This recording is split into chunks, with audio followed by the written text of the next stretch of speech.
Hello, I'm in a 2015 Toyota Highlander, and today I'm going to show you how to adjust your mirrors.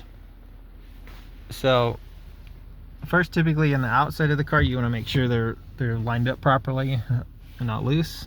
But here with these settings, this button, now let's say we want to adjust this left mirror. I have it on the left, and then you'll just push this around like a joystick, and that you'll see, if you can see it in the camera, it's changing as I push that joystick back and forth. Kind of hard to see in the video, but all I'm doing is pushing this to adjust it.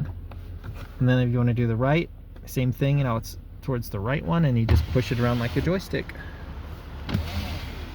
And when you're done, it's best to leave it in the middle so that if you accidentally push it, it's not going to change your mirror settings. But I hope that's helpful. Hope you have a wonderful day.